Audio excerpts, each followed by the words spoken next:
Ladies and gentlemen, you're tuned to Community Radio Networks. It is Saturday, the 3rd of February. Let's get you all the information you need to take on this day. Let's get you first the world news.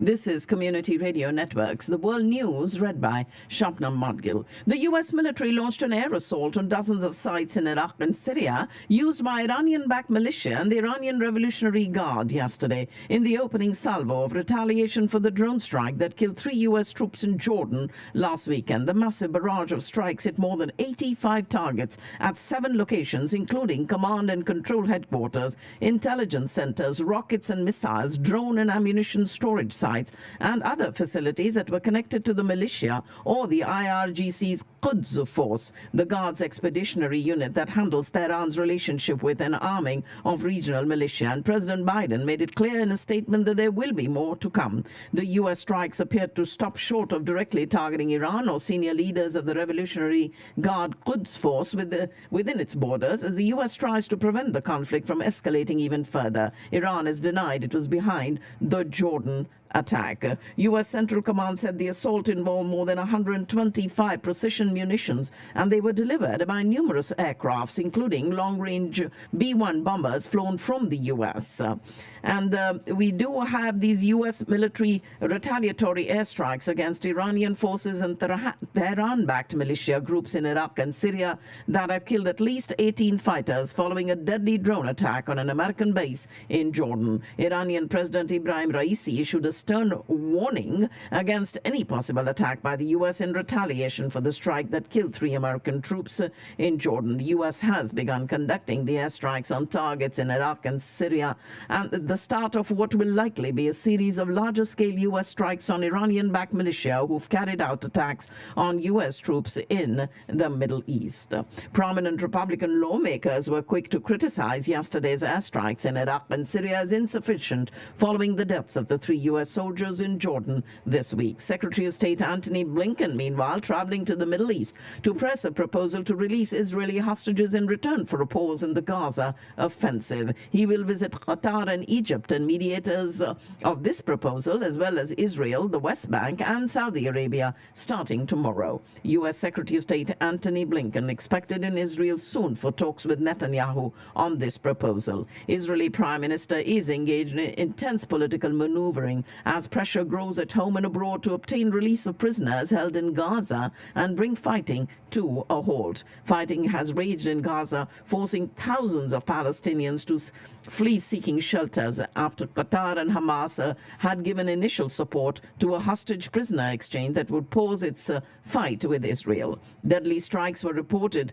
earlier today in the overcrowded Gaza border town of Rafah, dubbed a pressure cooker of despair by the United Nations, as international mediators readied a new push to seal a tentative truce deal between Israel and Hamas. More than 100 Gazans were killed overnight.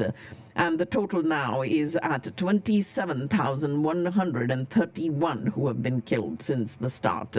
Fighting in Gaza raged, with scores reported killed overnight after mediator Qatar said Hamas had given its initial support to this hostage prisoner exchange deal that would pause the conflict in the besieged enclave. Satellite imagery analyzed by the United Nations Satellite Center shows that 30% of Gaza Strip's buildings have been destroyed or damaged in the Israel offensive in the densely populated Palestinian enclave. And he's viewed by some Palestinians as their Nelson Mandela, and he's a prime candidate to become their president in the future. He's also the highest profile prisoner held by Israel. And now Marwan Barghouthi's freedom is at stake in ceasefire negotiations between Hamas and Israel. Hamas leaders demanded that Israel release him, a leader of the militant group's main political rival, as part of any deal to end the fighting in Gaza. The demand brings new attention to him, who plays a central role in Palestinian politics, even after spending more than 2 decades behind bars.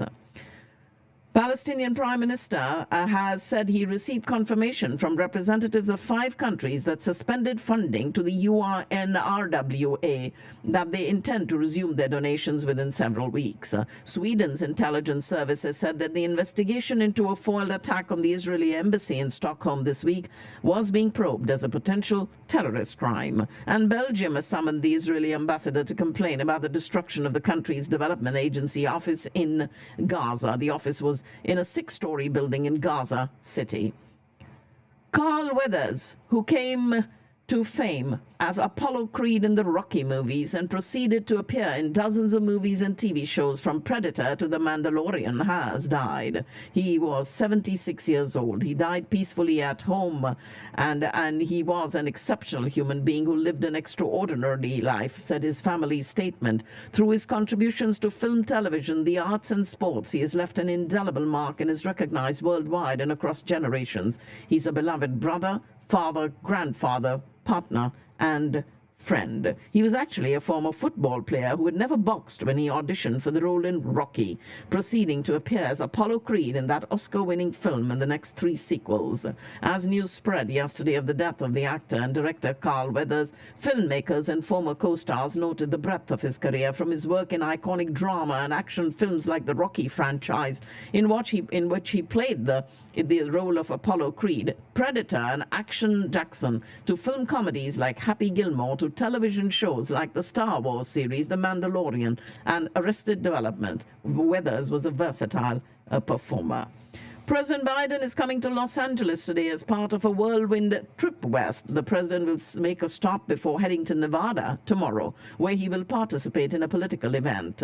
Deadline reported that First Lady Jill Biden will accompany the president to speak with black entertainment industry leaders about their support for his re-election bid. The Bidens are visiting the day before the 66th Grammy Awards show, which is to be held tomorrow.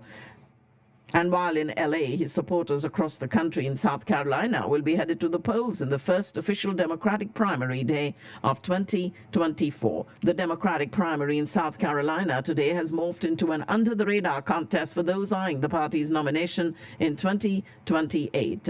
In her 4th visit to the state this year, Vice President Kamala Harris reminded voters at South Carolina State University of their newly influential perch. And former UN Ambassador Nikki Haley's presidential campaign took aim at President Biden and former President Trump's ages in a new digital ad that was rolled out today. The ad, titled "Grumpy Old Men Say What?" is the first video installment of the campaign's Grumpy Old Men series against the 2-party front runners. The Washington, D.C. trial date of the federal election subversion case against former President Trump has been postponed because of ongoing appeals about the power of the presidency. The trial date was originally set for the 4th of March, but the case was paused as a federal appeals court considers arguments from Trump that he should be immune from prosecution because of his role as president leading up to the January 6, 2021 attack on the U.S. Capitol. The appeals court has yet to issue a ruling on the matter of immunity. Fulton County District Attorney Fannie Willis and Nathan Wade, her lead prosecutor on the 2020 election case, both acknowledged in court papers that they have a personal relationship, but strongly pushed back on claims that she financially benefited from hiring him. Joshua Schultz, who was convicted of orchestrating the largest leak of classified material in CIA history, was sentenced to 40 years in prison. The 35-year-old handed WikiLeaks a trove of CIA cyber espionage tools known as Vault 7 in what federal prosecutors called some of the most heinous brazen violations of the Espionage Act in American history. A preliminary magnitude 5.1 earthquake hit east of Oklahoma City last night and was followed by at least 2 small tremblers, according to the U.S. Geological Survey. FIFA will announce its match schedule for the 2026 World Cup tomorrow. North America will host the World Cup, and Dallas was chosen as one of the 16 host cities. The Dallas Sports Commission has been working to draw the finals to AT&T Stadium in Arlington. The organization hosted representatives from FIFA in October to show them how the stadium is set up to handle large crowds and how cities across the Metroplex can work together to host a major event. In 1969, thieves stole an 18th century painting from a home in New Jersey, and now 54 years later, the piece has been returned to its rightful owner. The artwork in question is The School Mistress, which the English artist John Opie painted around 1784. Measuring 40 by 50 inches, the oil-on-canvas piece depicts a woman teaching children in a classroom in Cornwall, England, where Opie was born. A sister painting is on display at the Tate Britain Gallery in London.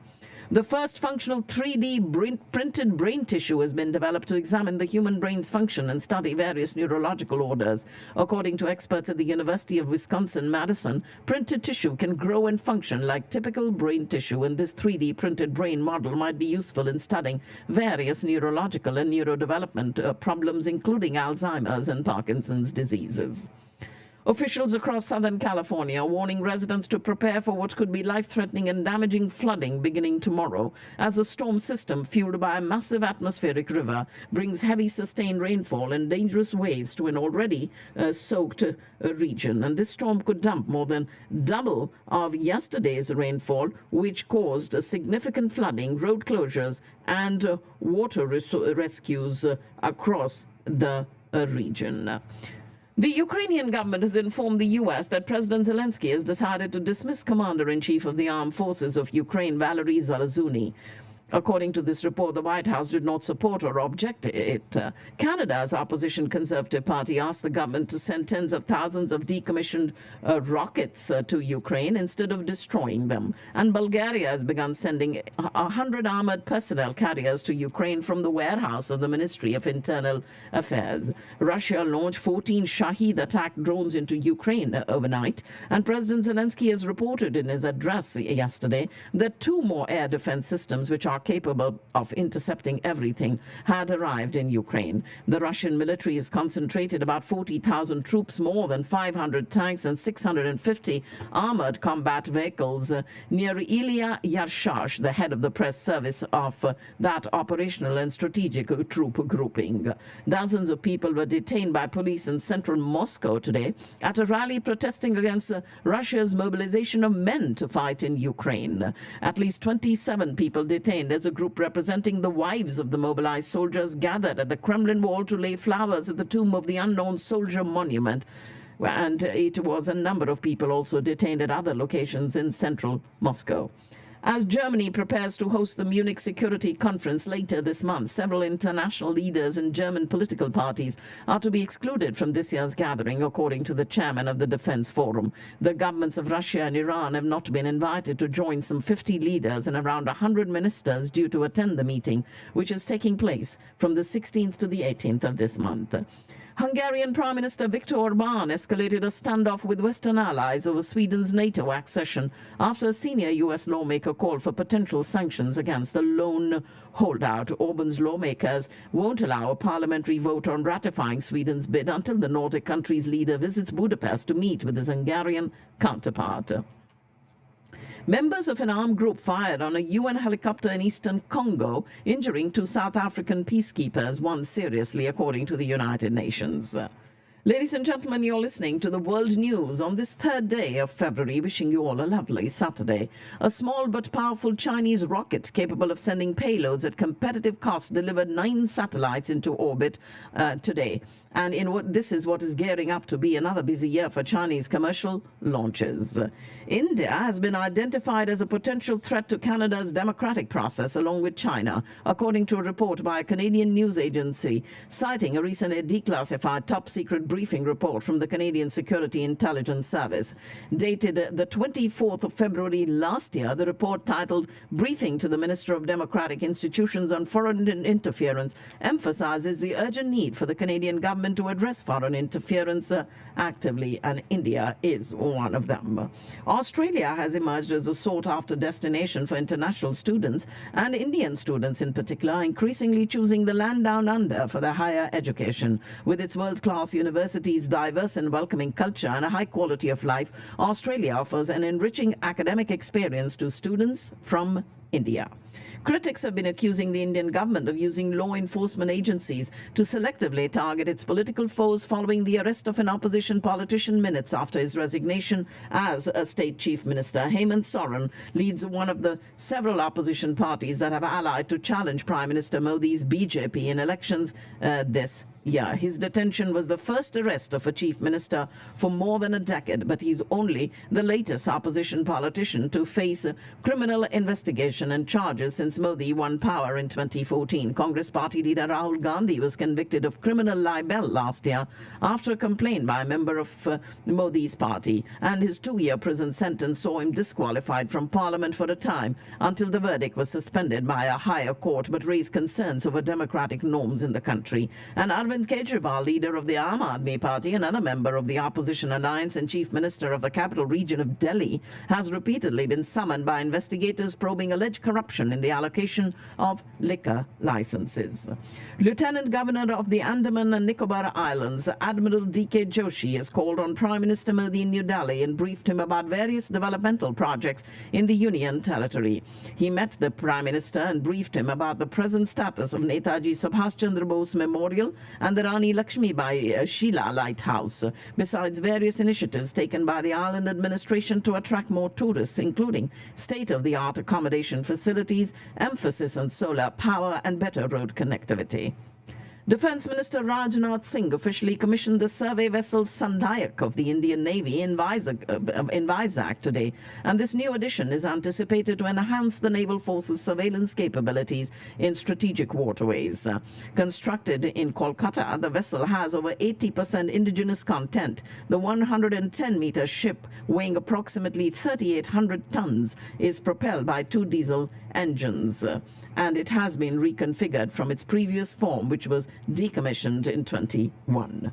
In a heartfelt response to being conferred with the Bharat Ratna, veteran politician Lal Krishna Advani expressed his deep appreciation, considering the honor not just a personal achievement but a recognition of the ideals and principles he has diligently championed throughout his career. Samajwadi Party chief Akhilesh Yadav took an apparent dig at the BJP, saying former Deputy Prime Minister L.K. Advani is being presented the Bharat Ratna so that the Saffron Party's votes do not get scattered. And Prime Minister Modi, while inaugurating IIM Sambalpur campus today, said that the centre is helping Odisha in every sector in the previous years and assured the people of continued support in the coming days also. Delhi experienced a chilly morning today with a minimum temperature of 6.7 degrees Celsius, which is 2 notches below the seasonal average. And the cold wave continued to prevail in Srinagar today. The relentless grip of a cold wave there did not deter the spirits of both locals and tourists who reveled in the mesmerizing sights of the Dal Lake, renowned as a global attraction. The picturesquely continued to lure visitors from all corners of the world, even amidst freezing temperatures. Opening batter Yashasvi Jaiswal showcased his prowess by becoming the 3rd youngest Indian player to score a test double century today. The remarkable achievement unfolded during the ongoing 2nd test between India and England at Vishakhapatnam. Jasprit Bumrah put on an exhibition of fast bowling on a seemingly flat Vizag pitch today, following Yashasvi Jaiswal's breakthrough double hundred that led to England being bowled out for 253 in their first innings, putting India in a commanding position at stumps on day 2 of the 2nd test. Fast bowler Jasprit Bumrah achieved the distinction of becoming the quickest Indian paceman to reach 150 wickets in Test cricket during the 2nd day of this 2nd test match between India and England in Vishakhapatnam today. India successfully countered Pakistan's challenge, securing a 2-0 lead on the opening day of the Davis Cup World Group 1 playoff tie. Ramkumar Ramanathan and N. Sriram Balaji stepped up in the high-pressure contest in Islamabad today.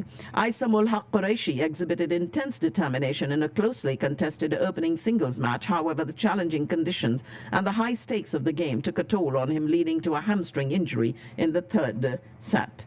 The U.S. State Department cautioned American citizens to exercise vigilance during the upcoming general elections scheduled for the 8th of February in Pakistan. In a travel advisory, it highlighted potential disruptions and safety concerns linked to political activities such as marches, rallies and speeches leading up to election day. U.S. citizens intending to visit Pakistan are being urged to stay vigilant and informed about the locations of these political rallies in their planned areas. And on election day, specific areas around polling stations were expected to be crowded, prompting non-participating U.S. citizens to avoid these locations. The State Department providing specific recommendations for U.S. citizens, including avoiding areas with large public gatherings. The advisory encouraged enrolling in the Smart Traveller Enrollment Program for security updates. Balochistan's interim minister Zubair Jamali has said that over 80% of polling stations in the province have been categorized as sensitive, with 34% marked as highly sensitive. The Election Commission has completed all arrangements for the upcoming general elections on the 8th of this month. Over 120 million registered voters will cast their vote for the national and provincial assemblies. The Election Commission of Pakistan has established 90,675 polling stations in all four provinces, and of these 41,403 are combined polling stations, while 25,320 are for men and 23,952 are for women voters. A Rawalpindi court today sentenced former Prime Minister Imran Khan and his wife Bushra Bibi to 7 years in jail each in a case related to their marriage during the latter's iddat period. Senior civil judge has announced the verdict on the complaint filed by Bushra's former husband Khabar Fareed Manika in a makeshift court at the Adiala district jail. The court also imposed 500,000 rupee fines each on the couple. Of course, Imran and Bushra Bibi can appeal the verdict in the High Court, something that the PTI says is already planning to do. Days after Imran and Bushra had been indicted in the case, it was the Islamabad High Court that had stopped the proceedings against the couple and restrained the prosecution from producing the evidence in that case. Ladies and gentlemen, that's all I have in the world news for you today.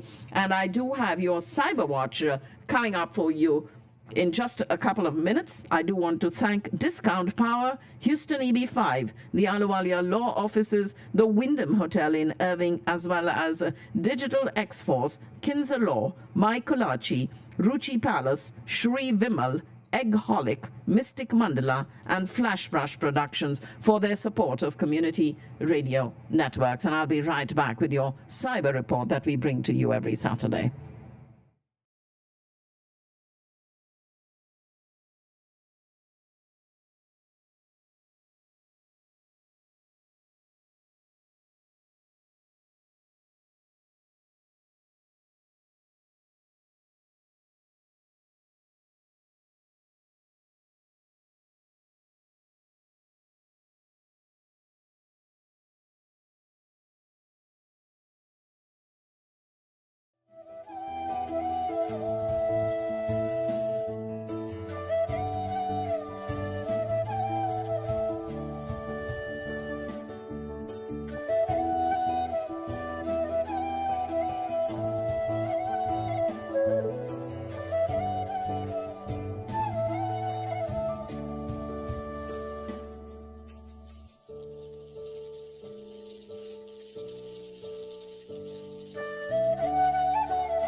All right, let's get to your Cyber Watch. Now, we bring this to you every week and normally on Saturdays.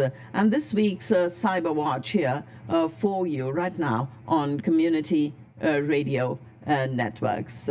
I'm going to let you all know that the Cyber Watch series is given to us by Digital X-Force. Our cyber intelligence team there curates a list of the latest cybersecurity news to keep you informed of stories that matter every week. And this week's Cyber Watch Top 10 list is a compilation of stories from over 50 relevant news sources across the web, and all ranked according to the risk of the impact. So I encourage all of you to listen to these stories and take steps to protect your organization. Click on there and you will get more information if you would like for it to be sent to you.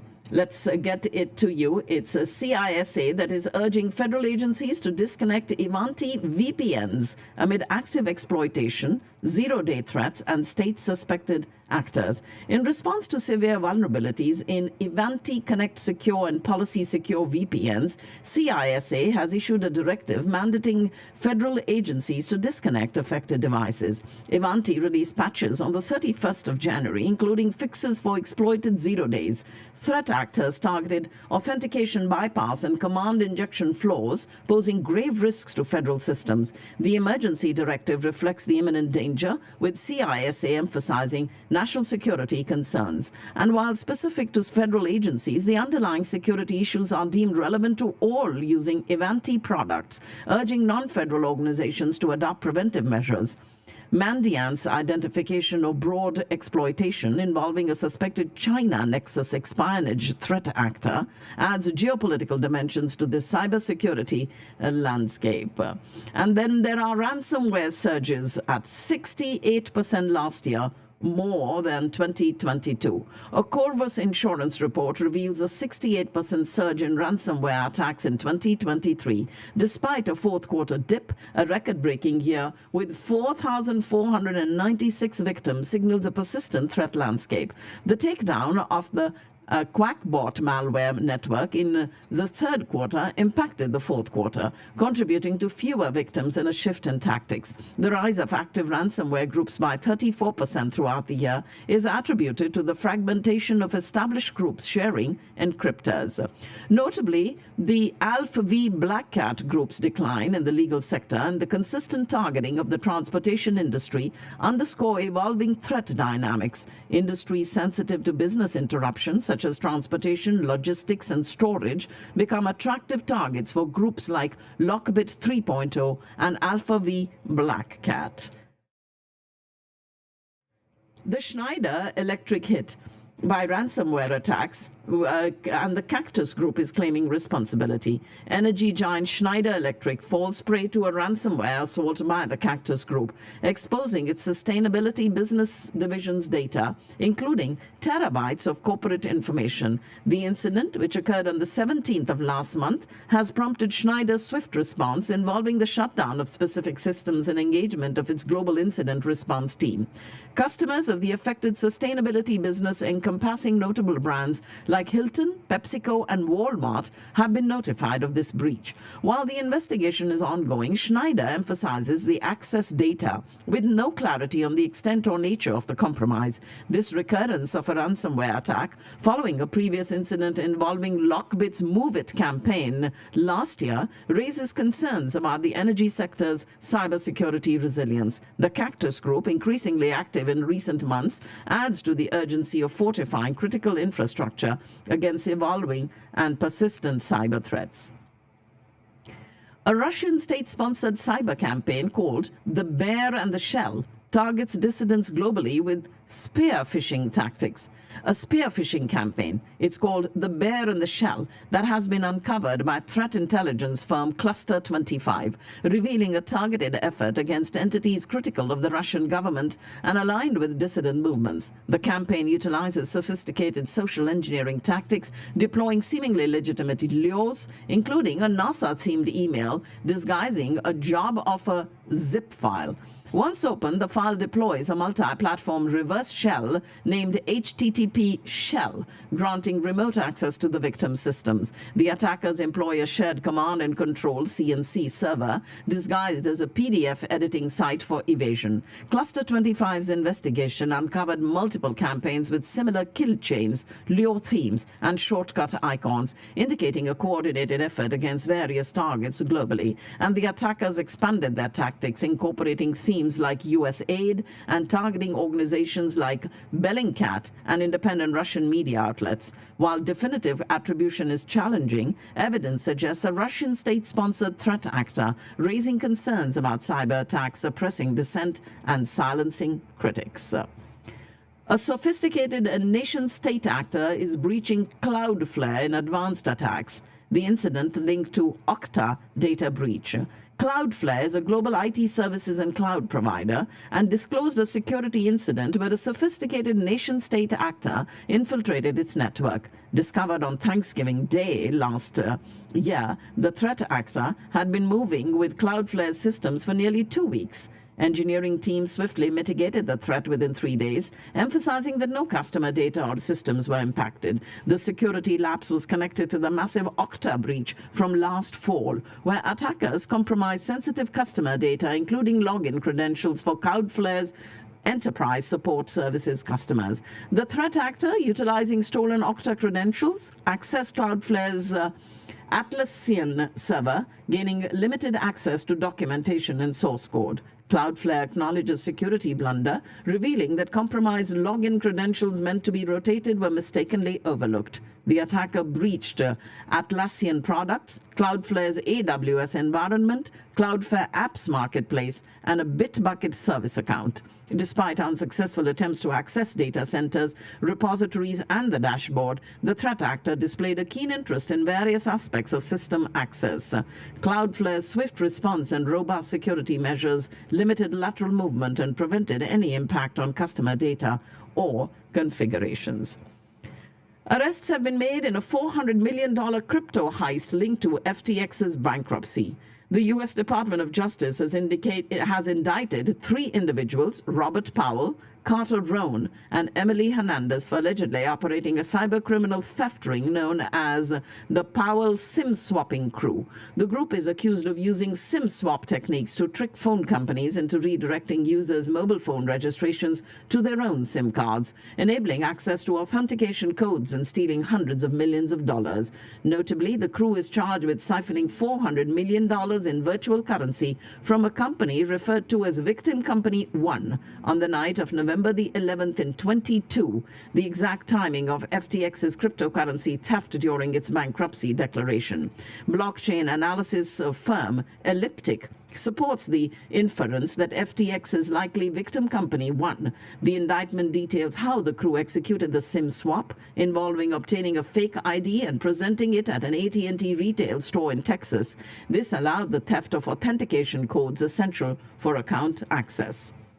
Albania's Institute of Statistics is facing a cyber attack. Authorities are investigating the source. Albania's Institute of Statistics, INSTAT, reported a sophisticated cyber attack this week, emphasizing that while some of its systems were affected, those related to a recent census remained unharmed. After detecting the attack, INSTAT promptly closed internet links and activated emergency protocols to safeguard data. The institute is actively cooperating with authorities to identify the source and motives behind the cyber attack, and the incident comes after a similar attack on the country's parliament website in December. Notably, Albania faced a cyber attack in July of 2022, attributed to the Iranian Foreign Ministry targeting the nation for sheltering members of the Iranian opposition group Mujahideen-e-Khalq, MEK, and this led to a diplomatic fallout between Albania and Iran. In this recent incident, the government and international technology companies are working to strengthen cybersecurity measures and restore normal functioning. Ladies and gentlemen, you're listening to your cyber report that we bring to you every Saturday, and it is brought to us by Digital X-Force, headed by Mr. Lalit Ahluwalia. GM's Cruise faces a DOJ and its SEC investigation over autonomous vehicle incident. General Motors' autonomous vehicle division, Cruise, is under investigation by the Department of Justice and the SEC, the Securities and Exchange Commission, following an October incident involving a jaywalking pedestrian. The pedestrian was struck by a Cruise autonomous vehicle, dragged for 20 feet, and suffered exacerbated injuries. Cruise recently released findings admitting it failed to live up to the justifiable expectations of regulators and is fully cooperating with investigators. A third-party report alleges that Cruise withheld crucial details during a briefing with officials, specifically the fact that the vehicle dragged the victim for 20 feet after the initial collision. The report criticizes Cruise's leadership, citing poor judgment, lack of coordination, and a fundamental misunderstanding of obligations of accountability and transparency.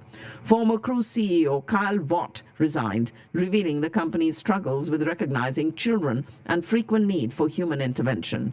GM, the owner of Cruise, expressed support for Cruise's mission despite the challenges. Cruise's California operating license remains suspended, and it faces not only federal investigations but also a lawsuit from San Francisco over this incident. The United Kingdom accounting and security bodies have launched a task force to enhance cybersecurity in corporate finance deals. The Institute of Chartered Accountants in England and Wales and the National Cybersecurity Centre, alongside leading organizations in banking, law and consulting, are forming a task force to address cybersecurity in corporate finance deals. This initiative aims to provide guidance for companies involved in activities like fundraising, mergers and acquisitions, and initial public offerings to mitigate cyber risks. The 14 participating organizations, including Deloitte, the 14 participating organizations, including Deloitte, EY, KPMG, and UK Finance will release recommendations on building resilience against cyber attacks, safeguarding sensitive data exchanged during deals, and responding to breaches. The CEO of ICAEW, the Institute of Chartered Accountants in England and Wales, Michael Isa, emphasizes the potential impact of cyber attacks on the deal-making process and calls for serious preventive actions. The task force aims to ensure London maintains its status as a prominent hub for deals, investments and growth. NCSC's Deputy Director, Sarah Leon, notes the attractiveness of chartered accountants as targets for threat actors due to the sensitive financial data that they handle. The European Union has adopted its first cybersecurity certification scheme to enhance IT product and service security across member states. The European Union has approved its inaugural cybersecurity certification scheme, the European Cybersecurity Scheme on Common Criteria, aimed at elevating the cybersecurity standards of IT products and services across member states. Drafted by the European Union Agency for Cybersecurity and voluntary EUCC will replace existing national certifications after a transition period. It provides a standardized assessment process for information and communication technology suppliers, allowing them to demonstrate cybersecurity assurance for digital products. The scheme offers two assurance levels based on the risk associated with the intended use of the product or service. EUCC, based on the SOG-IS Common Criteria Evaluation Framework, incentivizes suppliers to enhance security, fostering competition in national, European Union and global markets. ENISA plans to publish certificates issued under EUCC. This initiative aligns with the European Union's broader efforts to establish a trusted digital single market and follows recent legislative actions, including the Cyber Resilience Act and updates to the Network and Information Security Directive, reflecting the increasing focus on cybersecurity regulations and standards. Ladies and gentlemen, that's all I have for the Cyber Report this week. And next week, we'll have a new one coming up for you. I would like to thank our Digital X-Force team that provides this to us every week. The Cyber Watch series that you hear on community radio networks every Saturday. At Digital X-Force, the cyber intelligence team curates this list of the latest cybersecurity news to keep you informed of stories that matter every week. And this list that you just heard was a compilation of 10 stories from over 50 relevant news sources across the web, all ranked according to the risk impact. I hope you can review these stories and so take steps to protect your organization. Huge thanks going out to Digital X-Force, headed by Mr. Lalit Aluwalia, for providing the cybersecurity report to us every week.